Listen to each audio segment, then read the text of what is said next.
మే 24 శనివారం సాయంత్రం 6 గంటలకు సికింద్రాబాద్ పరేడ్ గ్రౌండ్స్ ఎదురుగా ఉన్న జిమ్ఖానా గ్రౌండ్స్లో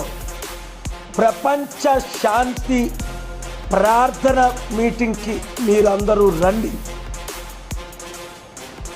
200 దేశాల్లో లక్షల మంది ఏ విధంగా శనివారం సాయంత్రం 6 గంటల నుండి ఆదివారం సాయంత్రం 6 గంటల వరకు ప్రతి చర్చ్, ప్రతి మాస్క్, ప్రతి టెంపుల్, ప్రతి ఇంటిలో ఒక ప్రార్థనా మందిరంగా చేసుకొని ప్రపంచ శాంతి కొరకు, మన దేశ రక్షణ కొరకు, మన దేశ నాయకుల కొరకు, అలాగే ప్రవీణ్ పగడా లాంటి హత్యలు జరగకుండా